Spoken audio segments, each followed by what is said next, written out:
Welcome to Jesse Waters Primetime tonight.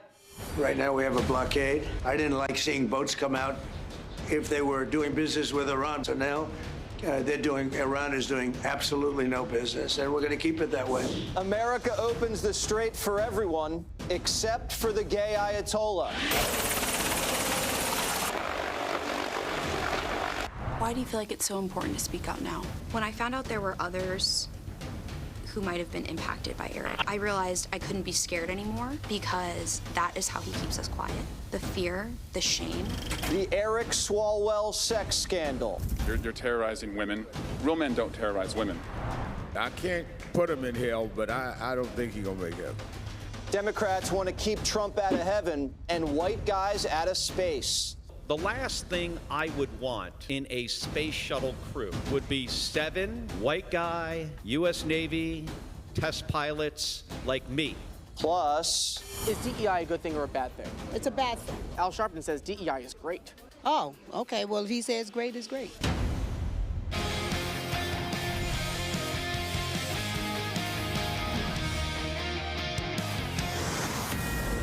Fox News alert, the U.S. naval blockade of Iran is 10 hours in, and it's already beginning to bite. Right now we have a blockade. They're doing no business.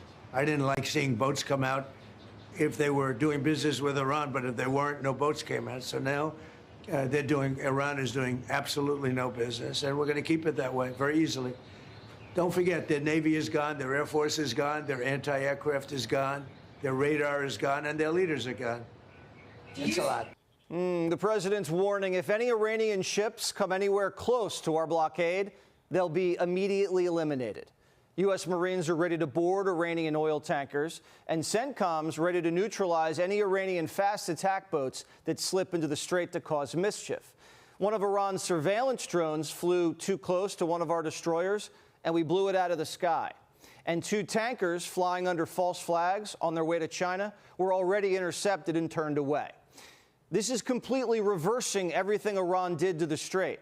Now, every nation's ship in the world can sail out except Iran's. 15 American warships are involved in the operation. The mission to free the strait got underway this weekend when 2 guided missile destroyers sailed straight up the gut. The USS Frank E. Peterson and the USS Michael Murphy were the first 2 warships to bust into the strait since the start of the war. The regime threatened to attack if American ships entered. We did it anyway, and they did nothing. And we're about to start clearing the strait of mines, so oil tankers have a clear path out. The Iranians dropped some mines into the strait, but they forgot where they put them. But we have some tools at our disposal, like our Kingfish drones. They're shaped like a torpedo and use sonar to map the seabed and locate hidden explosives. Our knife fish mine hunters scan the seafloor too. We also have basically remote-controlled jet skis, mine hunters that search the water's surface. Our littoral combat ships deploy a wide variety of anti-mine packages, even Seahawk helicopters that can spot and destroy mines from the air. Soon we might have backup. Is it your anticipation, Mr. President, that other countries will assist in this effort to blockade Iran and those? Yeah, other countries are going to also. Which countries, sir? We don't need other countries, frankly, but they've offered the services. We'll let it be known probably tomorrow. The Royal Navy has minesweeping ships, but the Brits are being persnickety. They're hosting another meeting with the French and others about if and when they'll lend us a hand. Too little, too late? We'll see. Either way, the president's objectives are clear. We can't let a country blackmail or extort the world, because that's what they're doing. They're really blackmailing the world. We're not going to let that happen. The Iranians told us they'd open up the strait in exchange for a ceasefire, but they lied and set up a toll booth to get kickbacks in Chinese currency and Bitcoin. One U.S. Navy strategist says this, quote, the mafia calls it protection money. Iran calls it a toll. The result's the same. Where free seas end, shakedowns begin. Giving up the strait would surrender American power over the high seas, and it would send a message to Beijing that they can do the same thing in the South China Sea, where another large chunk of global trade sails through.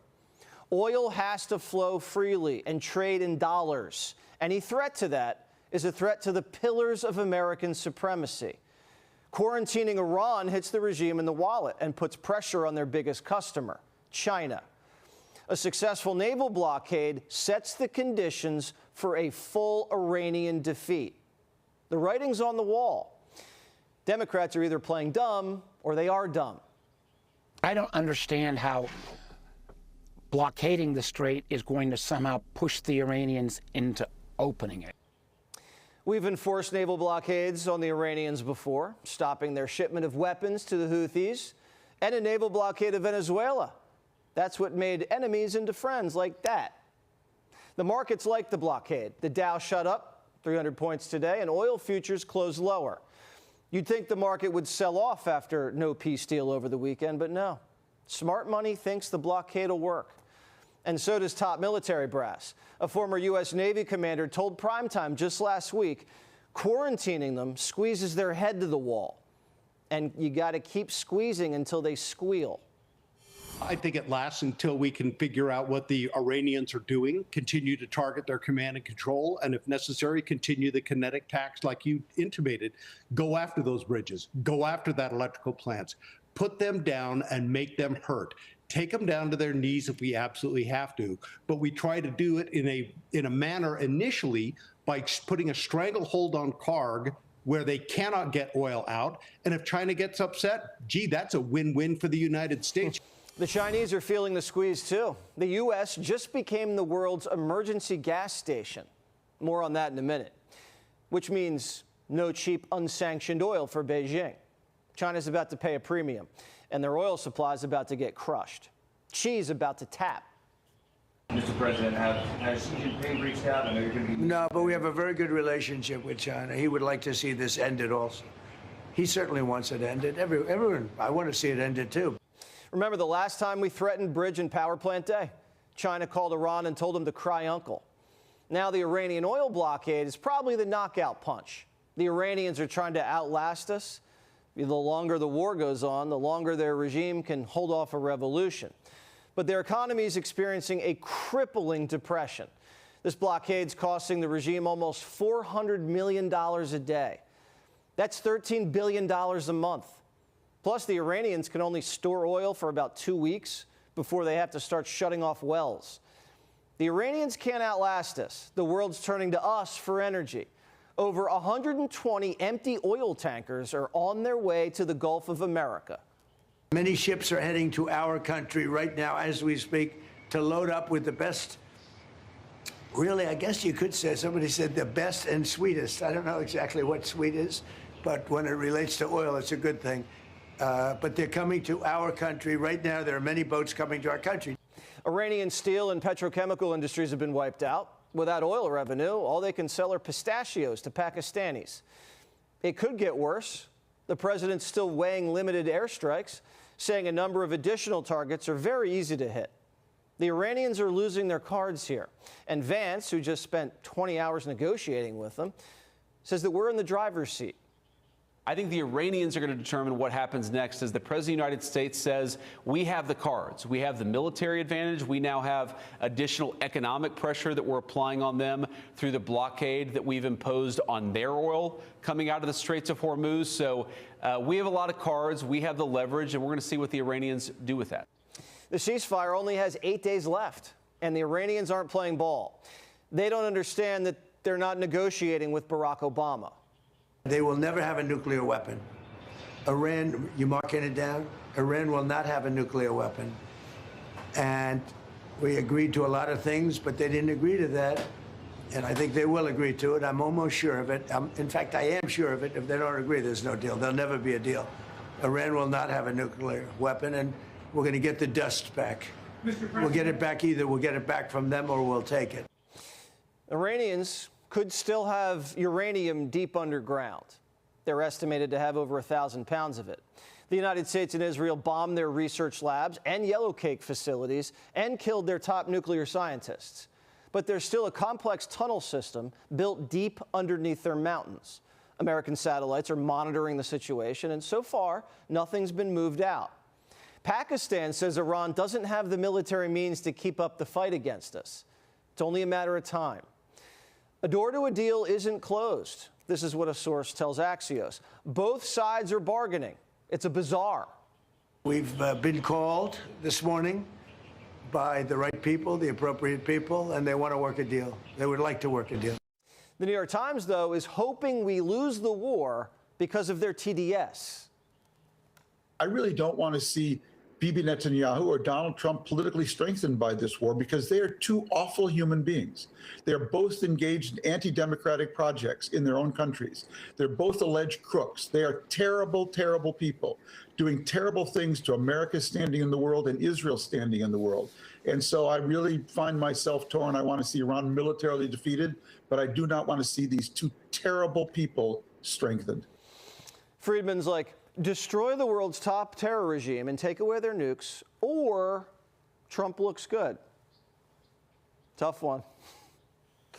Victoria Coates is the former Deputy National Security Advisor to President Trump. Does the blockade, could that be a silver bullet, Victoria? Good to be with you, Jesse. Yeah, the reverse blockade is an amazing kind of almost card trick of President Trump to take what was supposed to be the leverage for the Iranians and turn it into leverage for us. And it's because of what he did during the first term with the maximum pressure campaign, pretty much undermining that economy. The Biden people let up, but the Iranians didn't invest the economic windfall they got under Biden. They spent it on things like October 7th. So now they're weak again. And they had bank failures last October. They're having their stock exchange has been closed since March. Their internet's been down for 1,100 hours. This is not recoverable from. So the vice president's 100% correct. This is going to resolve itself in our favor only because of what the Iranians have done to themselves, as well as the very effective Operation Epic Fury. Do you think the Iranians need some sort of face-saving way to sign some deal to make them look like, I don't know, they salvaged something out of this? And what would that be? I mean, I don't really care about their face saving at this point. They've lost the military campaign by every possible, realistic metric. And maybe they're reading Friedman's columns and that they're believing that propaganda in their favor. And that's what's got them in this delusional state. But the whole country is going to collapse. They have to turn all this back on, Jesse. They have to turn the internet back on. They have to turn the banking system back on. They have to turn their commodities exchange back on. What happens then? They're going to be completely crippled. What if they have a major labor strike, echoes of solidarity at the end of the Cold War? All of this is very, very likely to happen because of what this administration has put in place over the last 15 months. And the Chinese aren't going to let their satellite get crushed, and they're not going to cut off all these oil shipments coming their way. I mean, he's got to make a call to Tehran pretty quickly. And in the meantime, the Chinese are buying American oil more now, right? Now, and that's great. I mean, I am more than happy to sell Chairman Xi nice, clean American energy at illicit prices all day long. That's fantastic for our sector. And bear in mind, President Trump is going to Beijing next month for this summit that the Chinese said, even after the conflict with Iran, their good friend, they wanted to keep that summit. They want to talk to Donald Trump because they know he's the powerful one on the international stage. And I don't see them reaching out to help Iran in any meaningful way. So, yeah, that ship seems to have literally sailed. Speaking of helping out in a meaningful way, do you think the British Royal Navy is going to get off the sidelines? What do you think's going on with NATO? I think what's happening in the UK is Keir Starmer is convening a Zoom call to try to come to some kind of consensus amongst his very climate-minded colleagues and what I call old Europe. I mean, and old Europe, I mean, they are just so scared of the Iranians. They're scared of these energy prices. You have Ursula von der Leyen, the head of the EU, coming out and saying, stay home. The cheapest energy is the energy you don't consume. So don't drive, don't eat food, eat bugs, whatever it is, stay in your apartment. And I think what we need to do, we need to look at New Europe. We need to look at Poland, Romania, the Baltic states, the Nordics, the folks who are standing up. They're saying, we will spend on our defenses. We can deal with a problem like Ukraine. We will be on the front lines against Russia. You guys do what you need to do in the Middle East, in the Pacific. You support us where you can. That's where Europe is heading. And so I think we've got a real tough NATO summit coming up in Ankara in June. Do you think this is something we can do alone? I do, but I mean, it's not like this is easy work. It's a lot of tricky demining operations. You could have fast attack boats, zip out from the coast, cause trouble. They could launch drones. I mean, there is stuff they could do. We can do this alone, though, right? Well, but we're not alone, Jesse. I mean, this joint operation with Israel over the course of the last 6 weeks, this is going to be one of the most interesting sort of lessons learned, looking back at that seamless cooperation. Of course, the New York Times, among their other friends, have been trying to say, oh, there's friction here, there are problems there. No, this has been an incredible operation. And instead of saying we're alone, I think we need to look at our Pacific partners, first and foremost Japan, and say, how do we develop that coordination with you? So when China looks at Taiwan, they think, we saw what happened to Iran when the Americans and the Israelis went in. Maybe we don't want to touch that. That's the deterrence that I think President Trump is reestablishing here. Yeah, I'd like to see a stronger Japan, just not that strong. They can get a little aggressive historically, but there's historical memory there. Yeah. Right. We'll try to keep a lid on that. Victoria, thank you. Johnny got tickets to the DEI Super Bowl. Is the best thing that Madam Vice President Kamala Harris done in office. She was able to negotiate peace talks. Which peace talks did she negotiate? I don't know. I don't even want to say stuff that I'm not really sure of.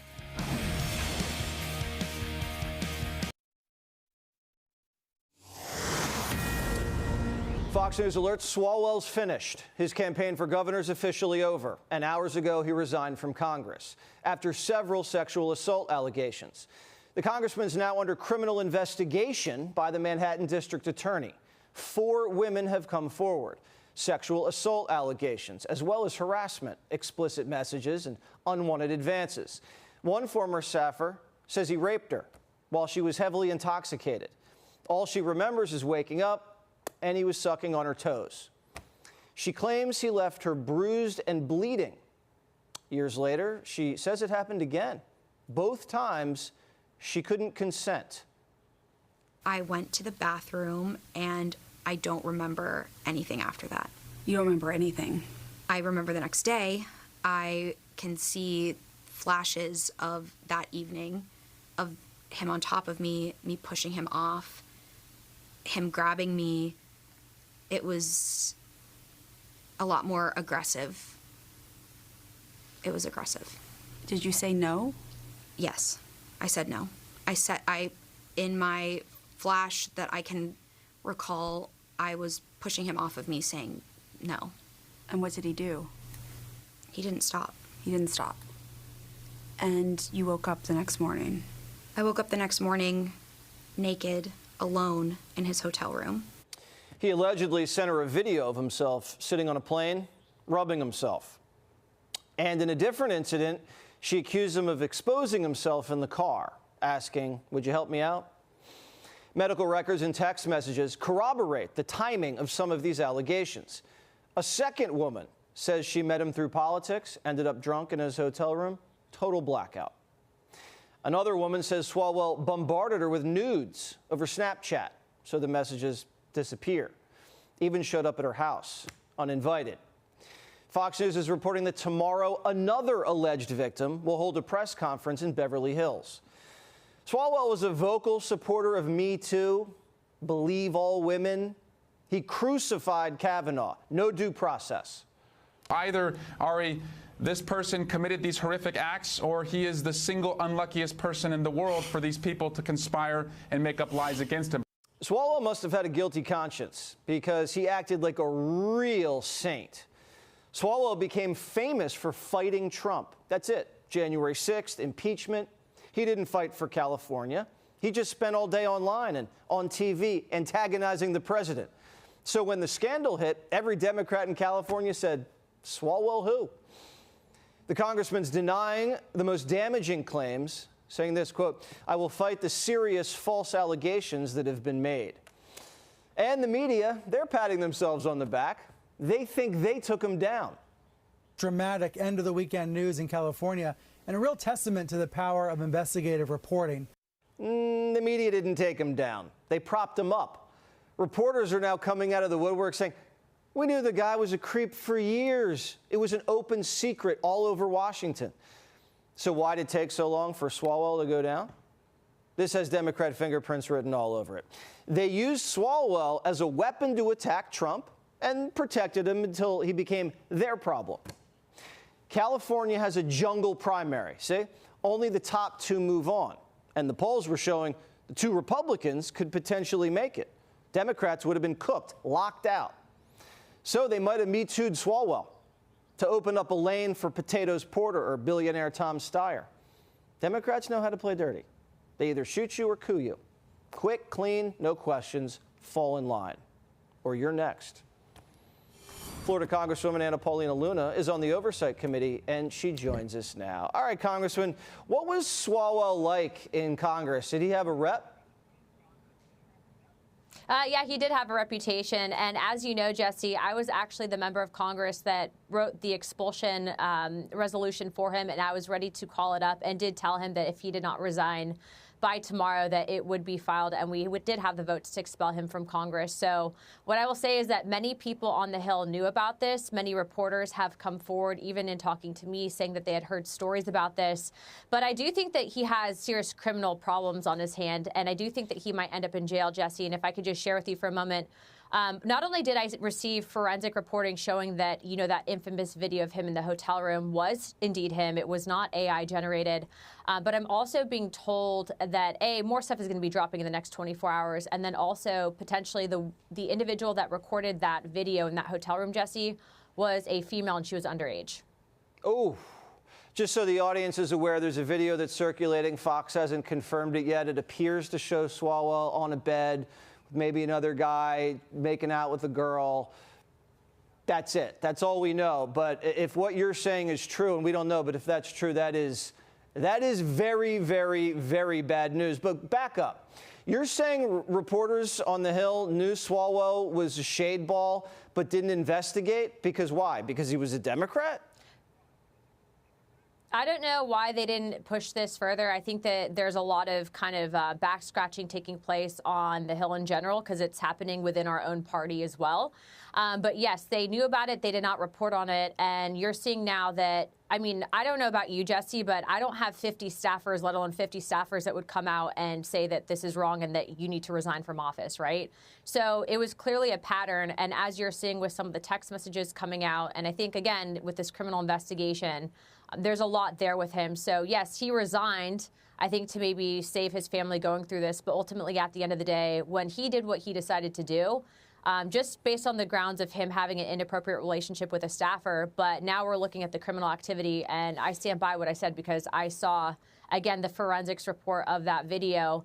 And if that is true, I would suggest that the Manhattan DA look into that. Right. What kind of judgment does it show? I mean, you're taking pictures of yourself. You're sending it to women. Women don't even ask for these pictures of you, and you're just sending it. You're showing up to girls' homes uninvited. I mean, you're exposing yourself. Like, is this something politicians do? I mean, it's just crazy. Is there a lot of guys like this in Congress? It is crazy. Well, we have one that also just announced that he's resigning, Tony Gonzalez. He got caught doing some similar stuff. But the fact is that some of these people get up there and they think that they're untouchable, and you can't treat people like this. And what's even crazier, Jesse, is that he knew all this was out there, and he still chose to run for governor of California, which is beyond me, because did he not think that this stuff was going to come out? Yeah, it's suicidal. Clearly there's a lot of it. And it's suicidal, knowing you have all this crazy in your closet and you're running for, and he ran for president, and then he ran for governor of California. I mean, this guy's on a suicide mission to blow up his world. Now, it's also true, doesn't Congress have a lot of sexual harassment, misconduct claims that they settle and they pay out, but they keep secret?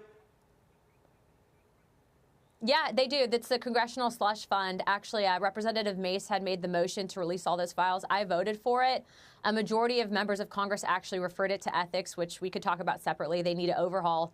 But ultimately, in House Oversight, we actually did vote to subpoena those records, and we'll be releasing them because the American people should know, A, if you're voting for someone that's guilty of sexual harassment to where they have to settle it with a victim, but then also, too, do you really think your taxpayer dollars should be going to that? And the answer is no. And what's even crazier, Jesse, is that the Democrats in the Swalwell case said you can't run for governor, but you can still serve in Congress, of which that's why I brought up the expulsion resolution. And so we played 5D chess on that one, but we're glad he's out. All right. Well, tough day. Tough day for the victims. Not a great day for Congress. Anna Paulina Luna, thank you so much. Johnny catches up with Dougie Fresh.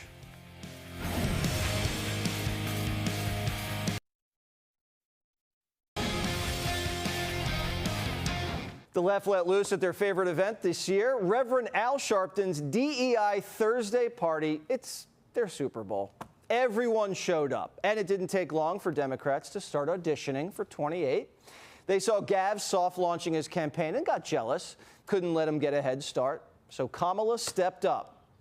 So are you going to run again in 28? Listen, I might. I'm thinking about it. Kamala's got competition. Everybody wants in. Mayor Pete, the guy who is too gay to be VP, isn't sitting this one out. When you ran for president, you met me and we went up, well-publicized, lunch at Sylvia's restaurant in Harlem. Just so my calendar is clear, should I be reserving a table at Sylvia's? Are you gonna run again? You save me a seat. I'll be there. All right. Oh, Pete versus Kamala. This is going to be good. Kamala's bringing something new to the table this year. Her Trump impression. Then he kind of acts like a mob boss. So then he's kind of like, well, you know, you take Eastern Europe, and I'll take the Western Hemisphere. And then you over there, you get Asia. And we'll just divide it up, right? Kamala's trying out some new material, giving Gutfeld a run for his money. But they can't help themselves. Just like Mayor Pete, TDS always comes out. It's said by his own admission that he doesn't think he's going to heaven. About the only thing he said that. Do we all agree? I think that's the only thing he and I agree on. That I don't think so. I can't put him in hell, but I don't think he's going to make heaven. They're trying to keep Trump out of heaven and white men out of space. The last thing I would want in a space shuttle crew would be 7 white guy, U.S. Navy test pilots like me. It would be a disaster. We wanted to see what else went down at the DEI Super Bowl, so we sent our very own white guy to check it out. Watch. No justice. No peace. No peace. No glory. No peace. It's no peace. Oh, no peace. What does it mean, no justice, no peace? Oh, God. It basically means, I don't know. I don't want to do this. I'm scared. It just means something like that. No justice, no peace. Well, break it down for me. I'm going to break it down just like this. No justice, no peace. Equality. Would you say we're all equal now? Of course. If we're all equal now, then what's with DEI? I can't really give you a profound answer on that. DEI will help you with all your work. They'll help you with your office work. Not AI, sorry.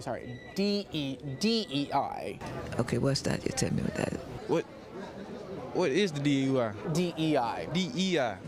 What's the DEI? Is DEI a good thing or a bad thing? It's a bad thing. It is no equality. It is no fairness. It is no justice. Al Sharpton says DEI is great. Oh, okay. Well, if he says great is great. Kamala Harris is here. She might run for president again.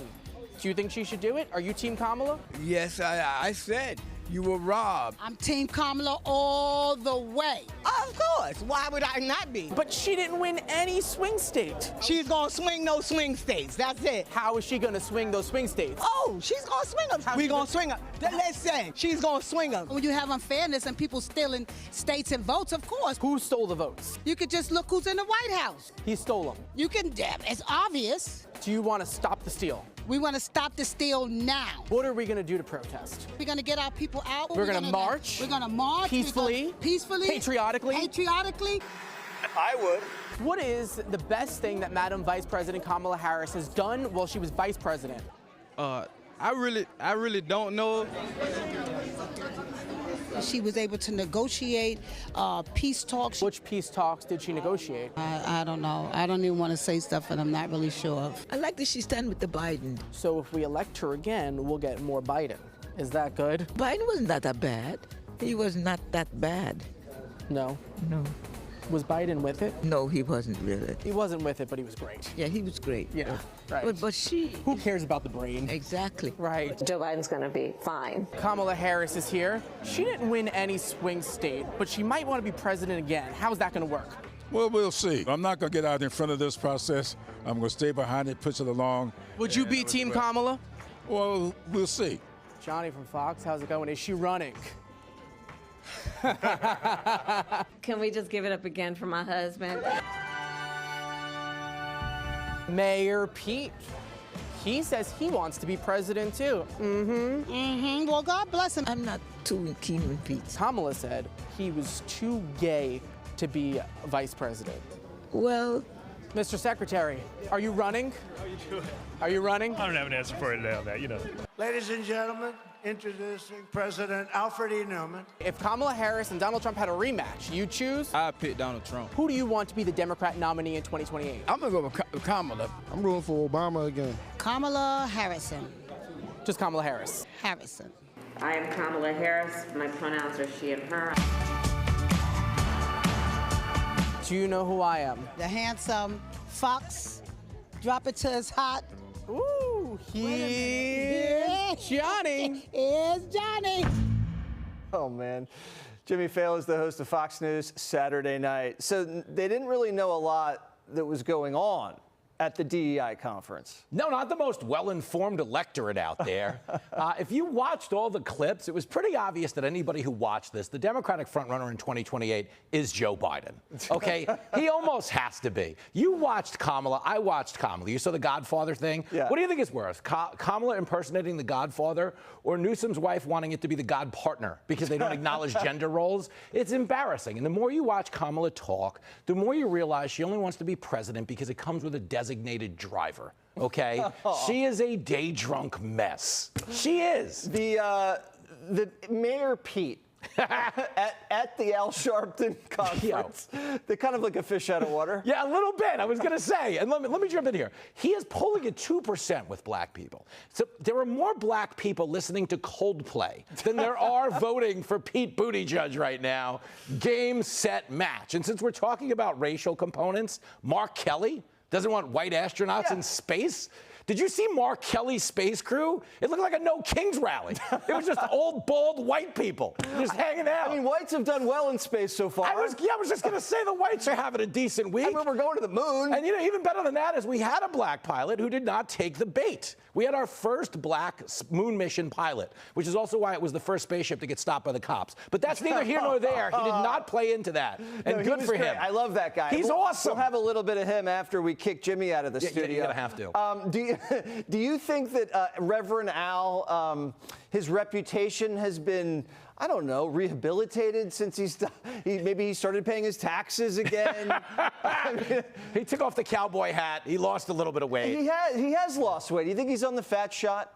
I believe he is, and I love that Trump calls it the fat shot because that's Trump's superpower. People don't get. He talks like he drinks 6-packs during the day in West Virginia. Because I have a cousin, okay, who lives in Weirton, West Virginia, who would call it the fat shot. He'd go, "Oh, she got the fat shot," and Trump makes more sense when you put him in that accents. That's why he says, I love the poorly educated. I love the poorly That's where he likes me. I went to community college. I mean, there were some poorly educated people at that conference not knowing what DEI is, and you're at the Sharpton Summit. But is it what? But what is it? Is that a DUI? Yes, and what does it say that guy said that right after Kamala spoke? His first instinct was DUI. She does need a driver. Her and Tiger need drivers. Let's just settle it that. All right, Jimmy, he's tearing it up on Saturday night, even with the jacket. Oh, that's enough out of you. Thank you. The astronauts came back from the moon and some big surprises here on Earth.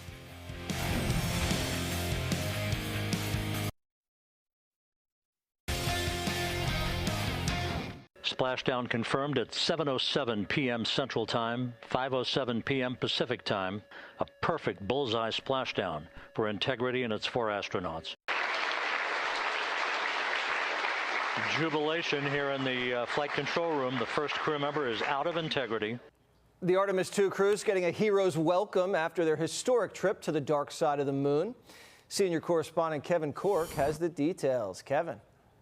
It was so great watching all that and watching it on your show. You got a chance to bring history to all of America. Evening to you, my friend. Welcome home. That's the sentiment of millions of Americans as the Artemis II astronaut enjoy their well-deserved and just celebrations back here on Earth. Getting a hero's welcome and, of course, their land legs back following that historic lunar flyby. By the way, the celebrations actually began before they even unbuckled. Navy divers saw it firsthand once they popped open the capsule.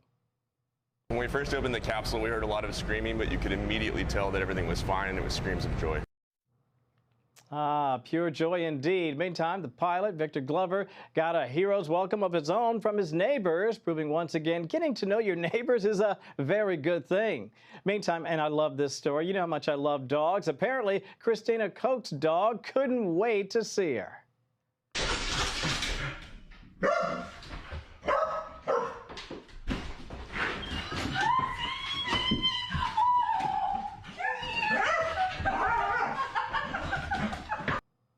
Look at that little tail going a mile a minute. The humble heroes spending their first hours back, showing gratitude for the people and the technology that helped to blast them into orbit. And how about, while we're at it, an acknowledgement of faith? There was a bit of that as well from Victor Glover, who praised God for the team's safe return. When this started on April 3rd, I wanted to thank God in public, and I want to thank God again. Because even bigger than my challenge trying to describe what we went through, the gratitude of seeing what we saw, doing what we did, and being with who I was with, it's too big to just be in one body. Amen and amen. As for Commander Wiseman, he says shooting through the stars truly highlights just how precious life is here on Earth. Before you launch, it feels like it's the greatest dream on Earth. And when you're out there, you just want to get back to your families and your friends. It's a special thing to be a human, and it's a special thing to be on planet Earth. Special indeed. By the way, NASA plans to launch Artemis III in 2027. That's expected to test new lunar landers from private companies, paging Elon Musk and others. Jesse, back to you. As long as everybody lands around 8 o'clock, fine with me. It's all good. Amen, Kevin. You got it. More prime time straight ahead.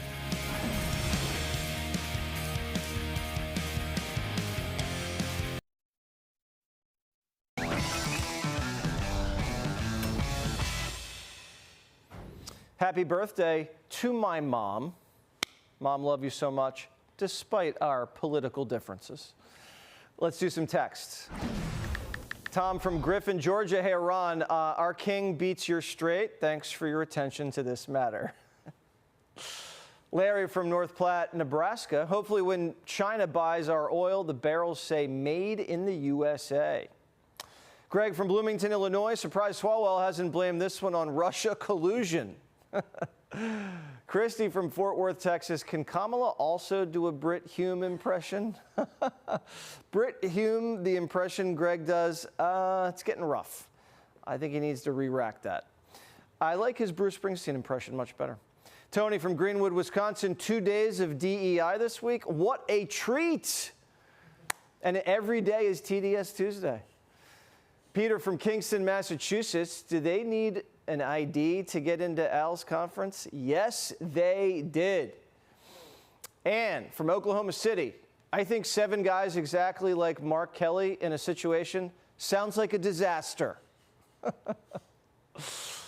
Clay from Huntsville, Alabama. Jimmy looks like he was wearing Cadillac seat covers. He was bragging about that jacket the whole commercial break. Wouldn't shut up. Said it pops. Tom from Darien, Connecticut. Happy DUI Thursday. That was a good one. That's all for tonight. Sean's up next. DVR Primetime. And always remember, I'm Waters. This is my world.